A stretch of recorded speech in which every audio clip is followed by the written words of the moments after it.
I'm honored to have two people whom I respect deeply and immensely to participate in this discussion with me.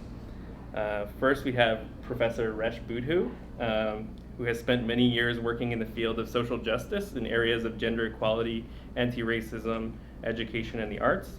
She's also taught for over 10 years in the Community Worker Program at George Brown College and is the coordinator of the annual Tommy Douglas Institute. And I've taken many courses with Resh, and I can say that she has the unique power of holding people's rapt attention, even though it's a Monday 8 a.m. class. So I really miss being in her class. We also have my friend Drew Silverthorne. He's currently enrolled in the Bachelor of Social Work program at Ryerson. Drew's role at the Campus Food Center as the Campus Food Center coordinator sparked his interest in unearthing why so many students are struggling to make ends meet. And so it led him to co-author Canada's first Campus Hunger Report. Drew just joined the national staff at Meal Exchange to expand national research and advocacy efforts on post-secondary food insecurity. He's also an amazing cook. He's one of the people who is responsible for the best dessert I've ever had, which is surprisingly chocolate lentil balls. So before we jump into the discussion, I wanted to let you know that we have a Google document that I shared with you earlier.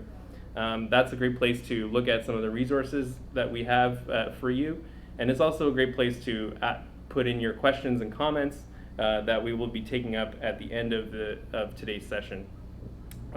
Today we'll be talking about the symptoms, the supporting symptoms of student poverty, some of its supporting and root causes, why we need to change this, and how we can start to work to achieve change. There'll be an opportunity, like I said, for us to take up your questions in the last period, and we'll hopefully get to as many as we can. If you are on social media, then we'd be happy for you to engage with this. You can answer some of the questions that I'm going to be asking the discussants today. Just tag at Meal Exchange or use the hashtag #EndStudentPoverty, and we can track and boost what you have to say. We want to hear from you as well. First, let's talk about some of the ways in which student poverty you two have witnessed it. Could you share one experience where you witnessed a student who is experiencing poverty and how it affected you? Maybe we could start with Drew. Sure. So like Michael said, I'm one of the coordinators of the Campus Food Bank at Ryerson. And recently I took someone up to our rooftop garden so one of our members could pick what kind of lettuce she wanted. And I think it was because we had this opportunity to be alone. There was nobody at the rooftop garden that she expressed to me her gratitude for the service, and she told me that she was a mother and an international student, that she had 2 children, and that she was doing her master's.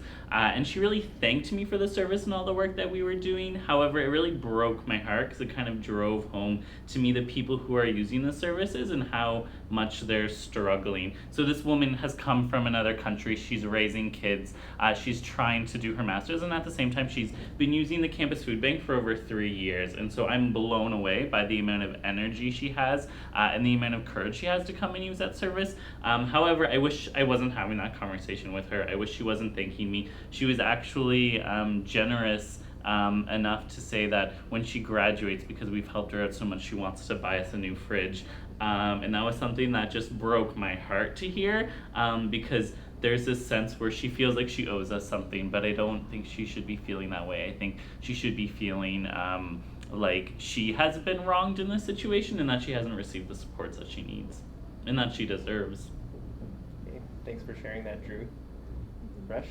It was when, you had prepared us with this question, I was really thinking about, there are so many different manifestations of poverty that we see among our students. And so we have students who can't make it to school. They'll write and say, sorry, I missed class, I don't have bus fare. There are students who say that, I can't deal with my child care. Students who come to school hungry and they can't concentrate because of that. There was one particular, if I had to choose, I guess this is one that immediately came to mind, is we had one student who, very bright, very motivated student, who at the same time was homeless.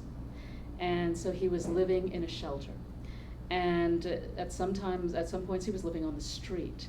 And it was because, shelters, they're full of desperate people, and sometimes that desperation turns on one another, and so it can be very unsavory places to be. And sometimes he'd say, when the weather's good, I'll sleep out on the street.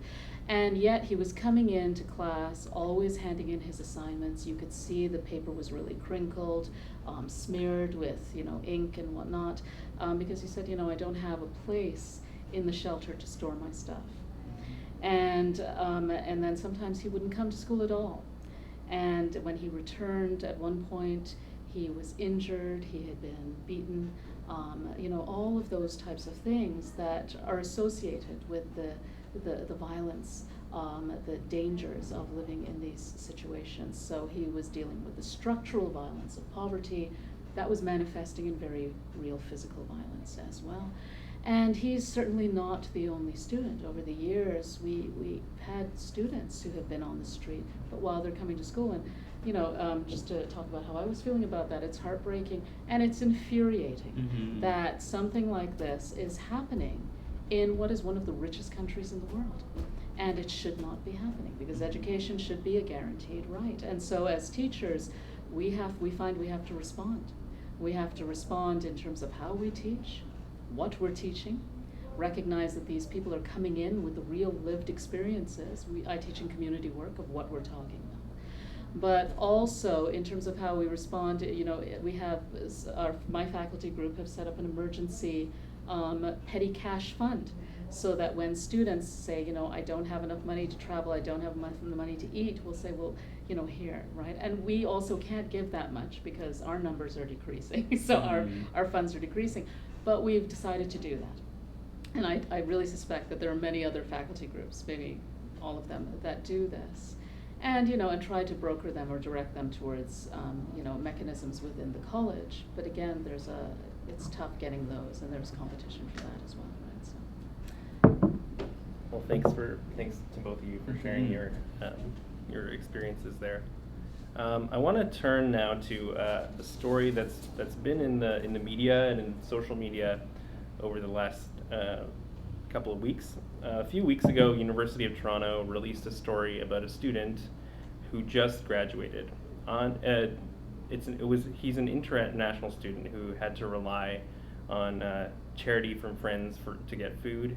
At one point, he even ran out of money and had to live in a homeless shelter before eventually finding a friend's den to squat in. The story was treated by both U of T and the Toronto Star as a story that celebrates students' survival despite the odds. Here's a direct quote from the Toronto Star article. How this impish, gifted student from Vietnam overcame economic odds to become a molecular biology whiz, a dazzling researcher, and a teaching assistant so talented he now trains other tutorial leaders, speaks to his grit, to Canadian kindness, and the fact it can take a village to raise an academic rock star. So I would like to just get your comment on what this means and how we should be thinking about the story, and just your reaction to this new story that we've seen. Would you like to begin, Drew? Sure.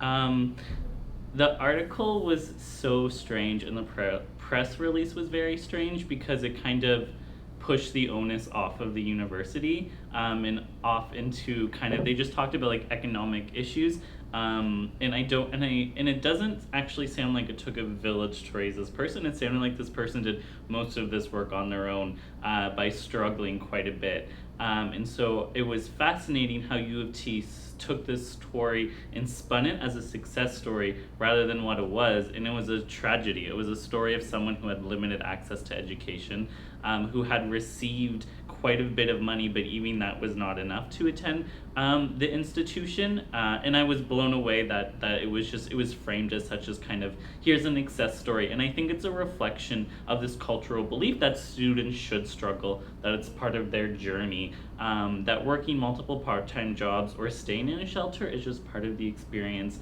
and that there's a high payoff from this investment, this emotional and financial investment that people are putting into education. However, that's not the case. As we've seen, youth unemployment is very high right now.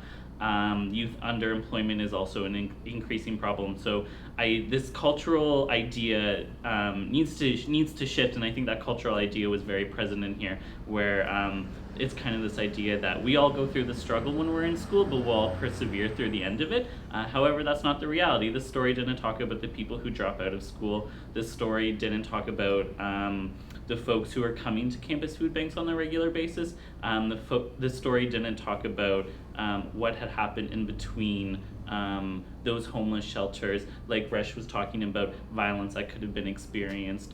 So I felt like the story swept quite a few things under the rug. Okay, thanks. I would agree with Drew. I think that what it did is it really, and we see so many of these stories these days, that it's really sort of putting a nice icing over the structural issues that are happening here. Why was this young man having to go, after he's paid so much money as an international student, first of all? What do they pay, like 3 times the amount? Yeah, to, so just let me add, yeah. It seems that the international fees are $33,000 a year. That's insane, right? That's like 5 times the amount, because Mm-hmm. it is 5 times the amount, or over 5 times the amount. So he had to do all of this, not talking about the hardships to even get to Canada. Mm-hmm. But then what is happening within Canada that we need these young people? We actually really need our graduating population. We need an immigrant population, because by 2036 we're going to have the largest seniors and retiree populations we've ever had. So we should be supporting these people, not making the reality that they have to go to shelters and whatnot, but that is the reality. That he should have been supported. This should not have been happening at all. But the way in which it was spun is that, hey, let's not talk about the systemic issues here. Let's talk about the exception. Right? Mm-hmm. So it's always talking about the exception to the rule. So you have to wonder, well, if this young man managed to, through luck and determination and really nice friends, not a village, because the Canadian village seems to have really kind of failed there. How many others, how many hundreds of others, or actually did not climb out of that and had to go back to their countries of origin, or are still in a shelter, or are in a survival job and have had to drop out of school, right? So I think that, this is a problem, an institutional failure it's talking about, both in terms of educational institution, but also policy failure at the macro level in terms of what's happening in Canada. But also I would question journalism, because journalism seems to be really not doing its job, which is to hold up a mirror to our society, to say, this is where we can reflect on what's going on. So. Okay, great. Yeah. If I may share my opinion quickly, I think that it's kind of like we're getting into the point where campus food banks seem to have been kind of normalized, and now what's alarming about this story is that like homelessness is now other kind of symptoms or poverty are just being kind of normalized as just something that students will just be expected to go through. One thing I wanted to we talked about, so this story talks about somebody who succeeded or survived despite the odds. Do either of you know of students who have not, who have dropped out? Could you talk a little bit about how prevalent you were seeing this, and how, tell me a little bit more about the story about people who don't, survive their education experience? Would you like to? It really is a mixed bag, particularly, I guess, within the college, where the reason for colleges was to create a point of access for populations that could not otherwise get into more elite institutions and universities, right? So we came about in around the 70s or 80s. So what we continue to see historically, systemically marginalized populations that are dealing with deep-rooted poverty. And so when they come to college, very often we'll hear, well, I'm the first of my family, and it's said with such pride. And yet they are dealing with now not only balancing education, but they have to balance the survival jobs that the majority of our students are working. And many of them are parents as well.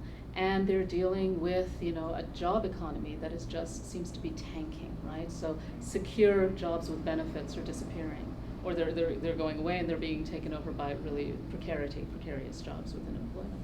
So we're seeing more and more of that. People who leave, it's not normally because they want to leave before they graduate, it's because they have to. And sometimes those people will come back again and again, and then there are more struggles. And we're not even getting into the health issues, because these are social determinants of health, so we're seeing an increase in anxiety issues, mental health issues, physical issues, all of those types of things.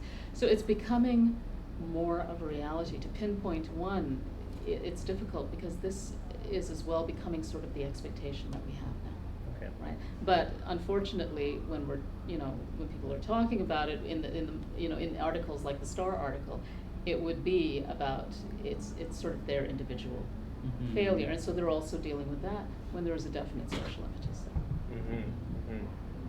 Yeah, did you want to throw in something? Yeah, well, I mean, at the food bank, we have quite a few conversations with students who are really nervous about how they're going to pay for their next semester of tuition fees. We've had students who they'll have their grades withheld from them, and then they won't be able to apply for their masters because they've had like a back payment of money that they've had to pay back to the university. We also have folks who just drop off the map altogether, and I'm assuming that at least half the time those are students who have just dropped out of the school. However, there's so much shame around those conversations and so much onus on the individual that those conversations don't happen. I don't want to say they don't happen as much as I want to, but it's hard to get those conversations out of people who are coming to use a food bank, 'cause it's already such an embarrassing situation. And students are just, it's amazing how much they don't want to burden us with those things, but that's kind of why we're there, to have those conversations with them. So it's definitely something that I've seen there quite a bit. And it's scary. Great. Thanks for sharing your thoughts there. So I want to turn a little bit more to, you've both referred quite a bit to some of the supporting issues that are like grounded in policy. If we can maybe just come up with a few of the main reasons that we're seeing this kind of level of student poverty. Love to get your comments on that. Whoever would like to go first. I would say that whatever we're seeing happening in the society, we will also see happen within our classrooms, because our classrooms are a microcosm of the society. So when I'm looking at my students, I'm not just seeing students. I'm seeing students who are dealing with skyrocketing tuition fees and reduced government spending on education, which has really been happening within the last couple of decades. But I'm also seeing parents in that room, where there is no universal childcare policy. And so they have insecure childcare, if any childcare at all. I'm also seeing people who are in survival jobs. So I have students who will work all night cleaning an office and then come directly from work into class, and they're so exhausted. And then they're looking at you wondering, am I going to dock them marks because they fell asleep in class? And then I'm asking myself as a teacher here, how do I punish a student for trying to survive? I'm seeing, people who we're seeing such a rise in, mental anxieties, mental disorders that are also going into physical disorders, because we know that certain populations have higher rates of diabetes and whatnot. That's also coming into the classroom. So for me, this question about student poverty, it becomes a question of poverty, because that's what exists within our classroom. Yeah. But from my point of view, working with an educational institution, my question would then be, then what is the institutionalized response to poverty, which will also be a response to student poverty. Okay, great. I would agree with that as well. I think it's a reflection of an economic and political system that is just plain and simple not working, especially when it comes to the needs of young people or mature students as well. It's interesting because in 2014, the Governor General of Canada said that youth just needed to work in unpaid positions to gain experience. And so there's this, even from people in these high positions of authority, are suggesting that students need to live through poverty in order to build up their resumes. I also think that universities are starting to treat students as if students are kind of these cash cows.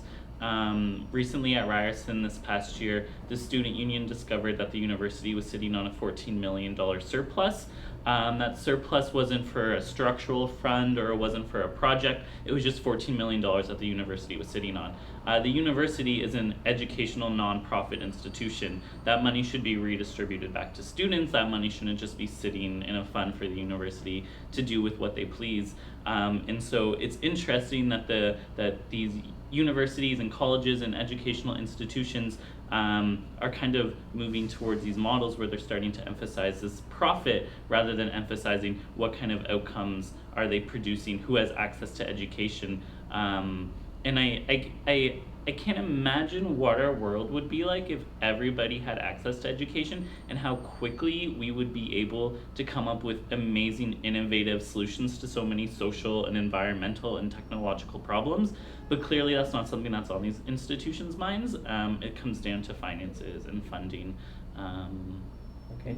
And I would just, add to that. I think that, where we have, what we're hearing is that, it's cuts to education as well. And so you do have those monies. Yes, students are more and more, we're asking those questions. Are you students or are you education consumers? Mm-hmm. We're hearing these types of terminology as Mm-hmm. well, right? And, in Canada, historically, we've gone from, cost sharing between the federal and provincial governments in education to block funding, within which we're losing funding for all of these social welfare, education, healthcare, and then the responsibility for recovering that funding is being downloaded onto students who have to pay these incredible tuition fees. So we have had, tuition fees have tripled since the 90s. In Ontario, we have the highest tuition rates. And then you have all of the ancillary fees that are heaped onto the top of that. So it's becoming more difficult for students in universities and colleges to get by. And this is in a place where we were really talking not so long ago about the universality of education. Mm-hmm. We've signed on to the Universal Declaration of Human Rights in terms of all of these things. But it was also, you brought up the GG, the Governor General. He had done an interview in Maclean's where he was saying those same types of things, but he was also saying, but the answer is within volunteerism. The answer is within supporting your neighbor and this and that. Which are, and this is the rhetoric that we're hearing. Let's build up the volunteer spirit. Volunteer spirit is great. I'm a community worker and a community worker professor. Love volunteerism, love community supports for one another, but at the point where your government is absolving themselves of their social contract responsibility and downloading that onto the shoulders of common everyday people who will help out each other in one of the richest nations on earth, this becomes a problem. Okay. Well, thanks so much for sharing that analysis. And so what would you say, so we talked about like tuition, we talked about jobs. One thing that kind of irks me, I think it's great that we have a federal jobs program in the Canada Summer Jobs Program, of which Meal Exchange hires many students. The issue with that program is that it's very limited contracts. So Drew is now working with Meal Exchange for the summer, but we were only provided with 8 weeks contract full time at minimum wage. So it doesn't cover the whole summer, and barely puts a dent in. And minimum wage is $11. Is $11 in Ontario, yeah. and actually that's the highest minimum wage in the country. So we have some staff, national staff, who work in other provinces who are given less, so they give the absolute minimum for these Canada summer jobs. And really, when you do the math, that barely makes a dent in their tuition fees. Even if they lived at home, they didn't spend a dime, it would still not cover their education. There was a time when people could work a summer and pay for their education. So it does irk me. I think as well that this is causing like stresses on the education system as well. I can say from being a student at university, my professors are so frustrated with the amount of work that students are able to do. And I think especially in things like community services, people are attracted to those programs because of things that have gone on in their own lives. oftentimes, but they're struggling with those things, and I think poverty is a major one. So when you're working multiple jobs or you're looking after your children and you don't have the time to do your homework, you're coming to class is unproductive for you and for the professor because you haven't been able to do the work. And so I don't think it's not just an impact on the students, and it's an impact on the learning environment for all of the students, and the quality of education that teachers can provide to students when students can only give so much of themselves to the class experience. And I think that you're right, and I think it really is. It's coming down to what it is neoliberalism, is that we're dealing with neoliberal trends, which is deregulation, privatization, cuts to existing social welfare, which includes education, and also trade liberalization, because this is a global reality. And so, speaking from a faculty perspective, what we're also seeing is that, you know, increased class sizes. So we're going from, you know, 30 students to maybe 60 students. We're seeing more and more of our faculty, I think it's about 70% or over 70% of faculty now in post-secondaries are contract faculty. So that means that they are paid for the hours that they're in that class, but there are so many other things that faculty do. So they're actually, when you work it out, they could be earning, you know, minimum wage or even below that, given all of the extra responsibility. And they have to deal with these pressures that the students are experiencing as well. So as we have more students with, you know, sorts of disabilities and accommodation needs, that has to be served by the faculty. So, you know, things are being downloaded onto the students, all of this, you know, the funding and whatnot, but then the responsibilities of catering to it are also being downloaded onto frontline workers, faculty, and support workers as well. And so, you know, that adds to a really tense environment. Okay. So we talked a little bit about, I think it'd probably be a good idea to talk a little bit about what so student poverty is a growing issue.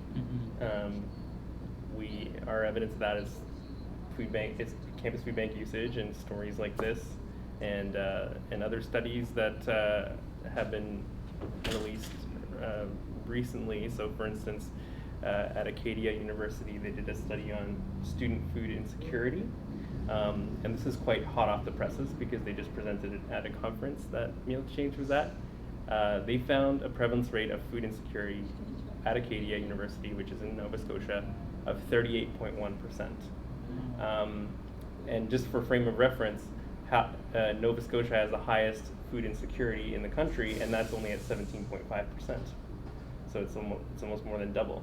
Another thing that the researcher told me was that when you control for people who are not on the meal plan, the numbers jump to almost 50%.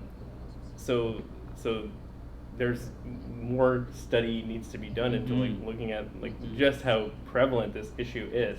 But we can tell from all the stories we're seeing, and we're connecting these dots that are happening on campuses, that it's a growing issue. So now the question for me is, what happens if we don't do anything to deal with the student poverty we have right now, or if it gets worse? That's a question I'd like to kind of pose to you and say, what projecting the future, what does this mean if nothing's done to change it? I would encourage people to think of student poverty outside of just the context of what's happening on a campus. So, for instance, student poverty is racist in that it's already so difficult for racialized people to get to university and college. And so if they can't even get their foot in the door, and if once they do get their foot in the door, they're struggling to stay there, that is a reflection of something that's happening on a much broader scale, but the education system is just perpetuating that. I would also say that it causes, like Resh was saying, a lot of mental health and physical health issues. There has been some research that's linked debt and the ability to pay debt off and the time that it takes debt off for students to increase mental health problems. And then that can trickle down to if you're stressed all the time about paying your student loans off or paying your bills or even being able to pay your tuition, you're not going to be a very happy person. I think it comes down to not eating properly, not sleeping enough, when you're working multiple jobs to be in school or working one job. I think, like I said before, I also think it limits there's so much buzz around innovation, and I think it really limits innovation when students are being held down by their inability to fully give themselves to their school experience.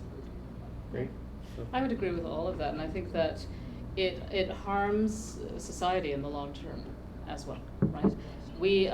So you will see, I think the future is, we can see it, it's right here on our doorstep, so it's not hard to imagine because we're seeing it. So you're seeing all of those things that you just talked about. You're seeing more people who are dropping out. You're seeing more people who are doing poorly in school, who are really, desperate for finding jobs once they graduate. Because now I don't know any program that can guarantee you a job, particularly a secure job within this economy. I don't know if you can do that anymore. But the thing is, what we should be able to rely on our graduates to do is to be able to have had a good quality education, because quality of education suffers here, right? Because they are supposed to be the ones who will take over the professional sectors within our society. They're the ones who are going to make our society move forward and function, particularly when we're going to have this huge population retiring in the very near future, right? So we need them to take those jobs. We need them to be able to work with retired populations and elderly populations in terms of the supports that they need, workers, caregivers, so that those populations can live a life of dignity. We need the students, the graduates, to have families, to have more kids, because we need population growth. And because of poverty, they're putting off all of those things, right? We need them not to go into the emergency survival job, but to be able to have that time to look for the good job, if it is actually out there. And to be able to be free of debt, so that they're not holding on to their money, but that they can spend it into the economy, because it's only through spending in the economy that the economy circulates and it works, right? So there are so many ways in which student poverty just hurts us everywhere within our society. And ethically it hurts us as well. These are our people. They're our residents, they're our citizens, they're our young people, they're our older people. Where is our social citizenship in terms of our responsibility towards these people? There's a larger ethical question here about not letting people go poor, again, within a rich nation. It doesn't have to happen here. Yeah. I think I loved everything that you said, by the way. That really spoke to me. And I think as well that it kind of perpetuates the divide between the rich and the poor, where the wealthy are able to go to school and they're able to go to competitive programs, where I've seen at the campus food bank that some engineering students struggle so much because the programs are so intense and so competitive. So if you have to work while you're doing engineering, those students are the ones who fall behind, where the students who have parents who have been able to pay for all of their expenses are the ones who are excelling.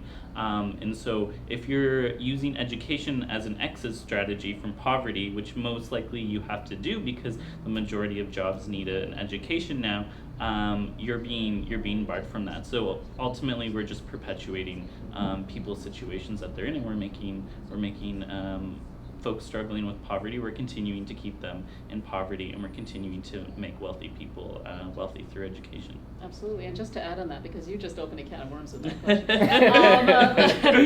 But also, how people will react will be very telling as well. So what we're seeing is people can react in the best way, which is to form solidarity between groups and say, because wherever there is resistance, as I always taught you, wherever there's oppression, there's always resistance. And this is just part of who we are as human beings. And so people will, right now we're seeing, the anti-austerity protests happening in London. We saw them happening in Montreal. Something has been happening in Canada this year, where right across Canada we have seen people, parents, teachers, students taking to the streets in terms of what's happening with education, right? So there is protest, but it could easily go the other way, that you could have deepening divides between populations. We have many different diversities within Canada. The fault lines are already there that can be exacerbated by crisis. And so what could happen again is that, where people feel disempowered to operate against those at the policy level, those in government, what they will do is they will turn those tensions either against each other. in terms of a horizontal type of violence against each other, or they could be proactive about it and form solidarity. So it could go either way. We're certainly seeing it happening, both things happening throughout the world today. Yes. Well, actually, yeah, talking about poverty is like, seems like half of the story, because inequality is the other kind of discussion. I just did an interview with Henry Giroux, which we'll be releasing soon on Meal Exchange's YouTube account. But he talked about how inequality is actually growing at a faster rate in Canada than it is in the United States. He also talked about our social spending, like that we spend $200 million a piece on F-35 jets, and yet students are living in poverty. So the whole inequality and different kind of priorities that we have are a huge part of this piece. And we could say that, really, in Canada, it is inequality.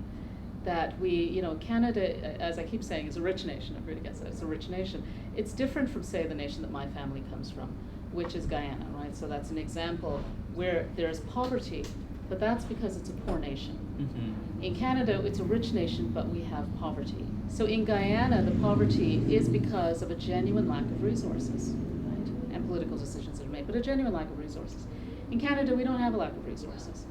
Our problem is because of political decisions that are being made, and how that's leading to this incredibly imbalanced distribution of wealth throughout our population. Okay, thanks. So since we're on the topic of like alternate realities, or alternate futures, maybe, talking about protests, talking about things that are happening in Europe and in Canada, I want to turn now to like, we know we need to change things, but I wanted to start with maybe talking about food banks. So so my question to you is, are food banks making a difference? What is the problem with them? If there is a problem, we'll assume there is one, but if there is a problem, what is the problem? Are they making a difference, and what is the problem? Whoever wants to go first, take that. Wants to go first? Sure. So my feelings around food banks are mixed. I feel like food banks can do a fantastic job of bringing together community members, and on a campus it can do a great job of bringing together students who are having a similar experience and who can unite in that experience and maybe mobilize around that experience if they're not working too many part-time jobs. However, I think food banks also allow universities, colleges, and on a broader scale, the government to look the other way and absolve themselves of the responsibility of dealing with the issue, because there's the assumption that there's already an intervention happening and that the intervention happening is adequate enough. So I do not believe that food banks are an effective way to intervene for food insecurity. I think food banks provide minimal assistance, and I think the folks who run food banks are doing the best that they can with very, very limited resources. And I don't think that the solution is tomorrow to close up all the food banks. However, I do think that the solution is a much broader change that needs to come from our governments. It needs to come from our university and colleges administrations. I would absolutely agree. So I absolutely agree with that, and I am of two minds as well. So the same thing. I mean, food banks came around in the 70s, the 80s, right? Again, start of neoliberalism. Mm-hmm. There you go, food banks. Just for the record, so everybody knows, the first campus food bank was opened up in '91. Really? On-campus food bank. Yeah, right? on-campus food bank in University of Alberta. Sorry. Right. Keep going. So what happened is, but back then, when they were the non-on-campus food banks, when they were opening, it was really about a short-term contingency emergency response to immediate hunger that needed to be there, otherwise people would literally starve, right? But the thing was, it was the economy's not doing so well. When it picks up, then food banks can disappear. We won't need them anymore. Instead, what happened is the economy picked up. It went down, as economies do. But food banks just exploded, right? Everywhere. And so you have that they came onto campuses. They went into, different work environments and whatnot. You would have food banks. And so, yeah, it was there to meet the short-term response, the need, which is very real and needs to be met. But as Drew was saying, it also provided an out for government to get rid of any type of long-term social policy around food security, because they could, yes, absolutely absolve themselves of that responsibility. And what has happened is that food banks, because of that, because of those twin things sort of working together, they have become institutionalized, and they have become the institutionalized response. And because of that, what we have actually done is we have normalized a state of emergency around hunger in Canada, which is absolutely absurd. Right? So I think that food banks, they need to be a small part of a multifaceted approach to food insecurity that must include policy. And where policy is not there, then food banks should not only be about feeding populations, but about organizing populations to advocate for a policy or set of policies around food security. Okay. Yeah, thanks for sharing that. A few months ago, there was a really interesting visitor from the UK named Seb, who's from an organization called Food Up Front, I think. Hey Seb, you'll be watching this later. And he came to Canada to look at community food centers, to look at food banks, and met with dozens of people. And what's interesting about the story in the United Kingdom is that they're just starting to have food banks. And they're actually having a public debate about it. And when talking to Seb and hearing about what's happening in the UK, like we're not at that point. Food banks have just become something that happens, and you're solicited for donations all the time. So it's just interesting to like put that into perspective, to like defamiliarize by looking at what's happening in the UK. I wanted to ask what the potential of food banks could be.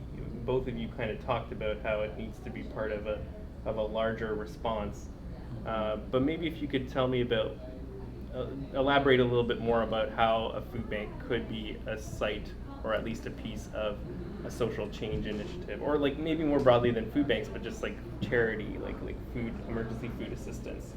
What role does that play in social change? Resh sounds like she's ready. They do, as I said, they do have, because these will be the places where those populations in need will be anyway.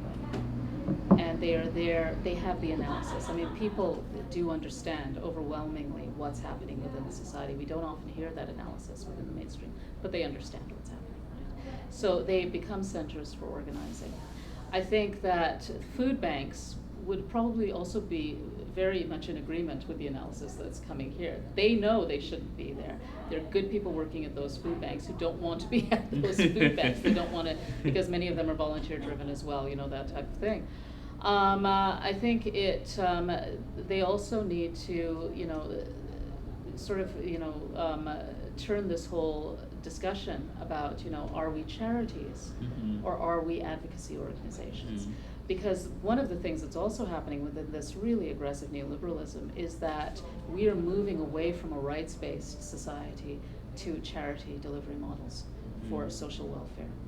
And food banks would probably be one of the most obvious places where that is happening. So for them to reformulate themselves and say, why don't we stop being food banks, and why don't we become centers for food advocacy, or why don't we become centers for social organizing? Because the reality is in Canada, virtually every social welfare policy that we have has come from places like that, has come from populations organizing on the ground. So I think that's one way. Okay, great. So building off of that, talking about the potential of food banks, I think campus food banks have a phenomenal potential because the majority of them, from my research, do not have a charity status. They're run through their student unions that are often have nonprofit status but not charity status because they're so advocacy based. So campus food banks really have the potential to take this issue and run with it and be as loud with this issue as they want to, and not have to worry about any fallout around their charity status.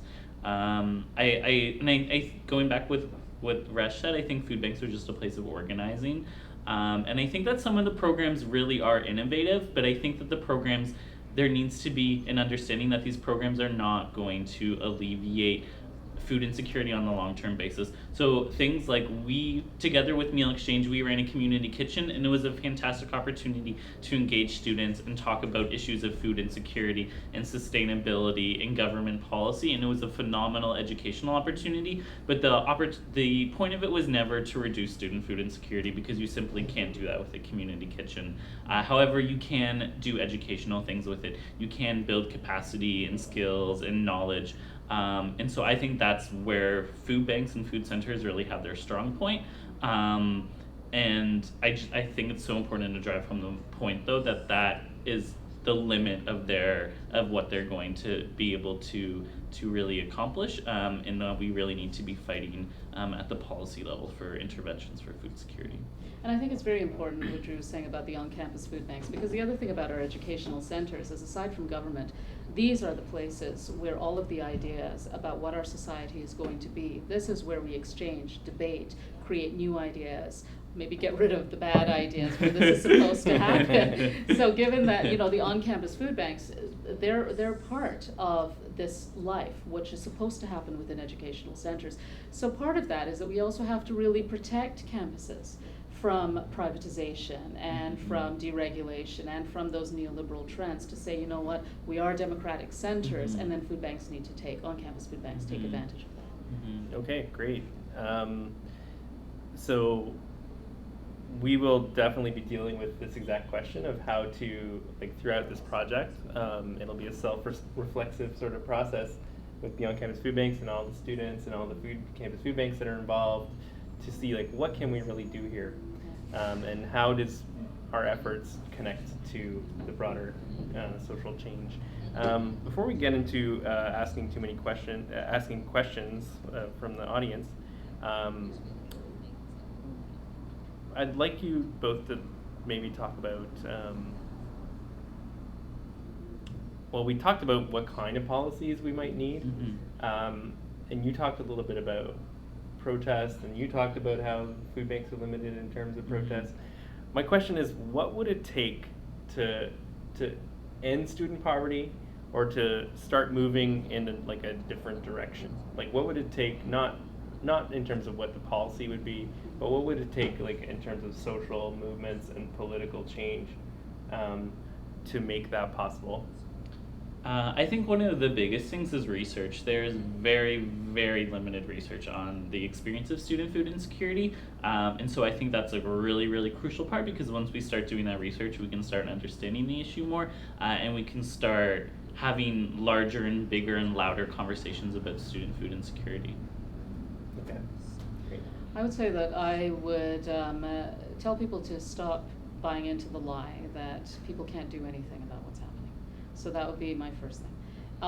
To just look at Canadian history in terms of, if you look at what was happening from the pre-war years to the post-war years, that was just a matter of decades, where we went from almost an abyss of social policy, there was none, to having one of the healthiest times in social welfare in Canada. And that was done largely through people mobilizing, working through the vote, but also mobilizing with one another. You don't even have to go back in history. Let's go to Quebec. Look at what they're doing. Their tuitions are just so manageable, so low. They have no food banks on campus, right? The examples are right there. The mechanisms are there. And then, I know not policy, but we already have a policy model of how we can treat post-secondary education. We're one of the few industrialized nations that does not have a federal oversight over post-secondary education, where we can standardize it across the country and then fund it. But we have a model of a policy in terms of our healthcare policy. So we have the Canada Health Act. Why can't we have a Canada Post-Secondary School Act that says, you know what, federal government will fund education. We have 5 standards by which provinces, they have to abide by these standards in order to get these funding. So you can ensure funded and well-administered quality education right across Canada, right? And look at our funding formulas, right? Stop funding the jets, start funding the pilots. I don't know, but you know, like, start funding people, right? Education for the pilots. Yes, let's move. Let's move away from the profit-driven society. Let's move more towards a people-driven society. Okay, great. So thanks so much. We're now at a point where we can see if there's any questions or comments for our speakers. Oh, there are none, or oh, okay. So nobody's asked any questions. Does anyone do people want to take an opportunity maybe to type in a question on the Google Doc or a comment? We'd love to hear from you. Or we were that great. We just answered That- everybody's covered it all. questions. Yeah, Yeah, no it's loose just like, ends. Everything's just nicely So nicely has a bow tied on up. it. Yeah. Yeah. We had a number of registrants, and I'm happy to say we had many provinces and different types of people sign up. Students, Yeah. government, people who work in government, people who work in community organizations.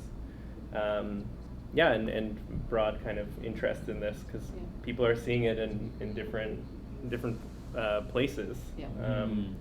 And they're starting to connect those dots a little bit more. Yeah. Yeah. Did you either have any kind of additional comments that you wanted to say about? I'm sure I do. No, but it's very heartening that when you, I mean, through organizations like this and through events like this, is that, yeah, people actually, as I said before, they know what's happening. We just need people to be listened to. Yeah. Yeah. Yeah. Yeah. Yeah, I mean, I suspect, and I think that a big part of talking about, well, with Beyond Campus Food Banks is to try to denormalize Yeah. what's something that's been normal for so long, and that so many students just kind of, it's alarming to see that people will just think of it as like, oh, there's a campus food bank to tend to poor students' needs. Yeah. Are there questions now? Okay, Yeah. great. Julia, I have a question for Drew. Oh. How did you go about combining the education portion with your community kitchen? Wait. She's still typing. Okay, sure. Well, wait for the whole. We'll wait for you to finish up, Julia. Okay, looks like she's done. I have a question for Drew. How did you go about combining the education / conversation about food security portion with your community kitchen? So we ran a series of community kitchens. It was just a pilot project, and so there was 3 community kitchens that we did at our local community food center, which is the Regent Park Community Food Center. It's just a short streetcar ride away from Ryerson. And so we structured it so there was a cooking portion, and then while everything was stewing and baking and everyone was kind of loitering around, then we would take them away and we would have a group discussion about something. And so each week we had a theme, and we would have about like a half an hour discussion about that theme, and then we would all get food, and then as we were eating we would continue to have those discussions. And it was a model that worked really well. It was really flexible, because conversation just naturally happens around food, and the students were like phenomenal speakers and just so great and had so many insights. It was a real treat to do. Sure. Yeah, and I can say that I was involved with that program because Drew and other students, Nicole Norris and Jenna Chiande, worked on that project with Meal Exchange, and it was so powerful to see that you could bring it all together. And actually we did a lot of evaluation of that program, and the discussion piece was actually really valued by people, and just bringing together people. So I think like that whole idea of building community. If you stop thinking about how you're actually just going to feed people or you're going to teach them skills, how can you make a space like that an opportunity to talk about these really important pressing issues, not shy away from the difficult things that we talked about today, but have an honest discussion about what people are facing. And one thing that really hit home for me during that kitchen was that people were comfortable to open up about their experiences when it was in the context of a kitchen, in a way that I think other programs would have a harder time. So that was quite powerful. Does anybody have any other questions? Going back to what we were talking about before, on the crowdfunder page, there's a video with Valerie Tarasuk, and I love her stance because she talks about how food banks are a sign of a very serious problem, but we shouldn't see them as a solution. We should just see them as an indicator that there's a serious problem happening. And I think that's kind of what needs to happen with university administration, where they go to their campus food banks and say, "What are your numbers?" And then that's a problem, you know, and I'm amazed that there's that disconnect there with the administrations where they're not having those conversations yet. And kind of, I think some institutions seem to even take pride in their food banks because they're student run, and that's fantastic, and they provide students with fantastic learning opportunities. We have a lot of social work and nursing and early childhood education students at our food bank who are learning an incredible lot. I've learned incredible lot from it. However, I that shouldn't be the point of what's going on. It shouldn't be our learning experience at the expense of these people, of their ability to access education. I think it's a real sign that there's a huge issue going on, and an issue that we're not really addressing. Sure. So I see another question from the CAC coordinator. How can we move to a mutual care model and away from the stigma felt by students accessing food banks?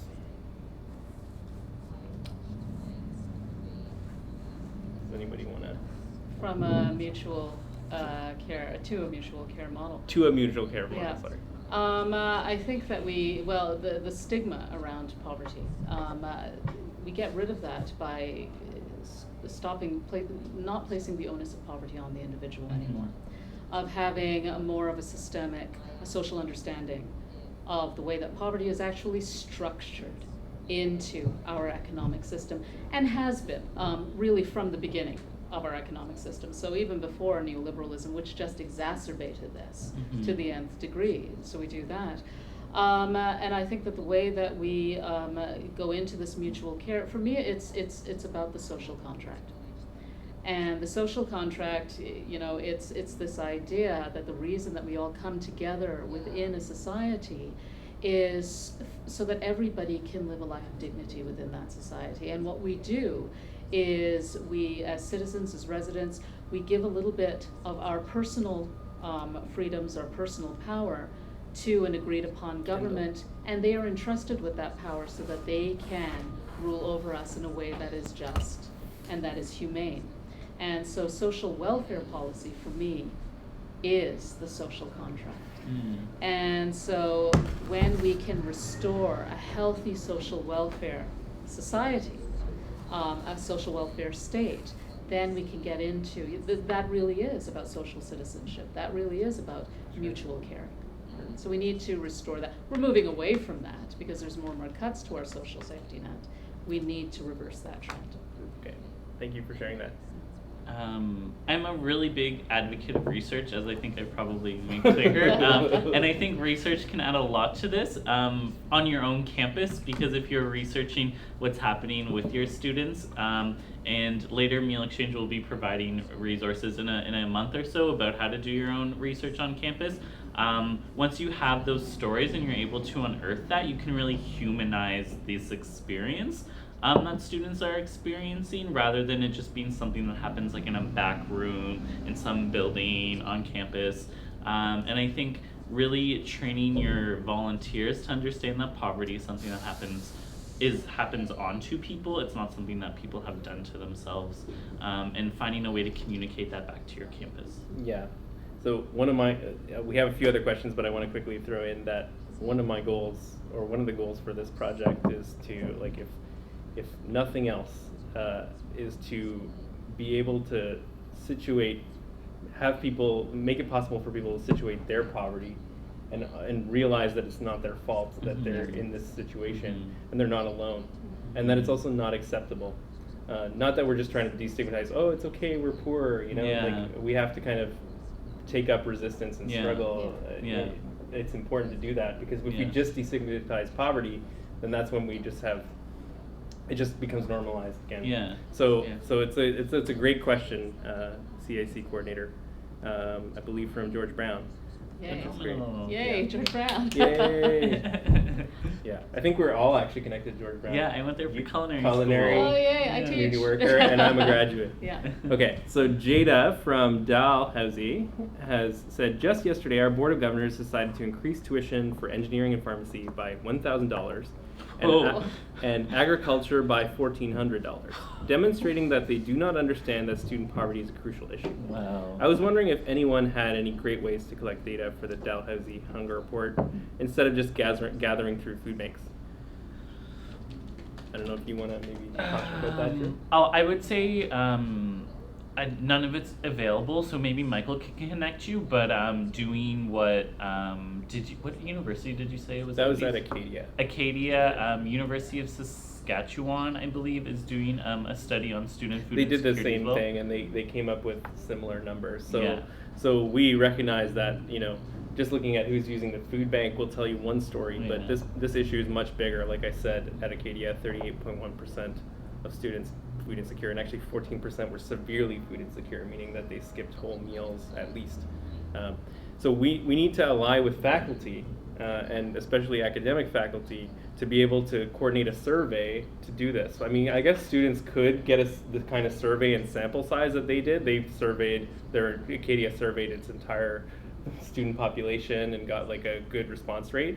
Meal Exchange's role, that might be out of our capacity, and it might be out of the capacity of students, but that's why it's crucial that we build connections with faculty who will just lead this kind of research. So far we have Acadia, so far we have Saskatchewan. I shudder to think what it would be in bigger, more expensive cities, potentially like Halifax or potentially like Toronto. Yeah. So I'm going to move on to... But I would just also add to that is that basically extending on your thing is that universities and colleges, they already have these mechanisms in place because they do gather data from students in terms of other things. So key performance indicators, employability figures, satisfaction figures. So the mechanism is in place there. It just needs to, what is the purpose of it? So maybe that's another way of using it. Yeah. Okay, thanks. Thank you for the question. Yeah, great question as well, and it's difficult to hear about that, what you have to deal with now. Quincy has a question. How can accessible food services, food bank / free food or meals, work with current university food services, inaccessible cost, diet, etc. wise? Can they work alongside each other, or is it possible to move towards services which are solely free or easier to access? So we have a really close relationship with RU Eats in Chartwells, which are our food service provider at Ryerson. And so they do a couple things for us. They donate food regularly to us that'll go bad over the weekend, and so we freeze it. So that's a nice little food rescue thing that we do. We also go to them for sponsorship quite a bit when we're holding events. The food service provider on your campus has a lot of money. They have an incredible amount of unimaginable money. And so if you're ever hosting an event, go to them and ask for sponsorship money. I'm not sure if you have Chartwells or Sodexo are the biggest ones, right? Yeah, well, there's Chartwell, Sodexo, and Aramark. And Aramark, yeah. That So we're aware of. yeah, so those are all the biggest ones. So you probably will have one of those on your campus, and it's just a matter of networking and finding who to ask for, and being persistent and just keeping going back and asking them for that, because it's a good PR opportunity for them. And so you'll probably be able to get quite a bit of money, and then in our situation, we use that money then to purchase fresh food, because our food bank doesn't have a problem getting non-perishable items, but we do have a problem getting fresh foods. So we then use that money for that purpose. I want to add on this question that I think that it's important to, we were actually at a tabling event where we asked people to just share their thoughts and then hashtag end student poverty. And one person brought up the prices at within cafeterias and how it's not accessible to many people. So I think that if you are going to be working with food service providers, a key demand has to be, or something that you don't sacrifice is the affordability of the food. You might aspire to want to have local or sustainable food in your cafeterias, and that's a big part of what Meal Exchange's work is on the sustainable food file.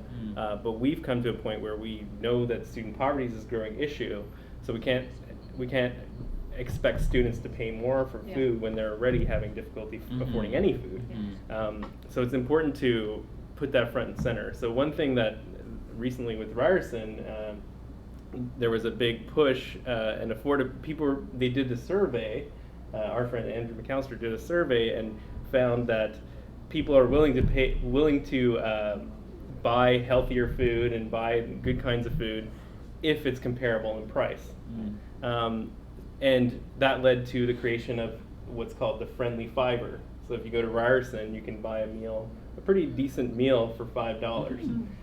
So not losing sight of that affordability and trying to make the mainstream food service on your campus accessible is, I think, an important thing to do.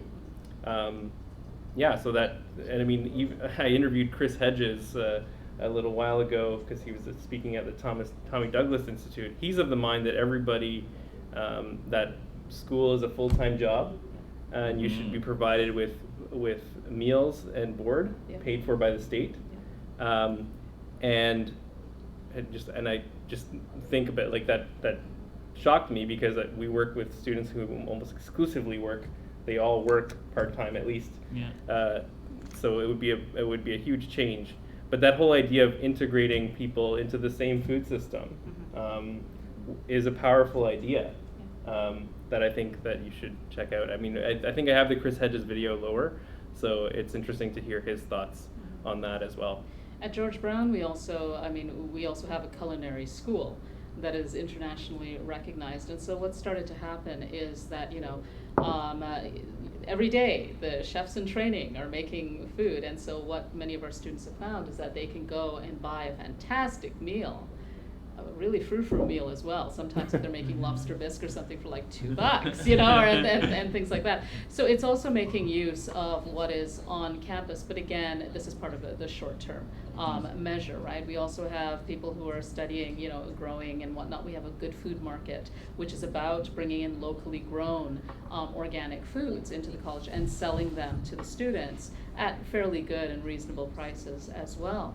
But you know what, Chris, what Chris Hedges was saying, I mean, I fully believe that is what we would like to aim for. And Henry Giroux, who was actually our first speaker at the Tommy Douglas Institute, he had come back recently and he was saying that, if you took all of the bursaries and the grants and the little piecemeal subsidies and you put them together, you could probably fully fund education and everything associated with it, Yeah. So we might be just, shooting ourselves in the foot as well with these short-term measures. Definitely, yeah, that needs to be said for sure. So I want to thank everybody who tuned in. I want to thank Professor Resh Budhu, and Drew Silverthorne for sharing their thoughts. Thank you all for attending. Once again, we have tons of resources here and more to come that will be in this document and shared otherwise. This is just the beginning for us. Want to ask again for your support on the crowdfunder. So if you go to endstudentpoverty.causevox.com, you can make a donation there. It would also be helpful if you could share that with your contacts. Faculty are a big group that we're looking to express their solidarity by making a donation. So if you could do that for us, that would be amazing. And we will have this video broken up into excerpts for you available within the next couple of weeks. So thanks again, and hope to see you again soon. Bye. Thanks, Hi, everyone. thank you. Bye. Thank you, Michael. Thank you.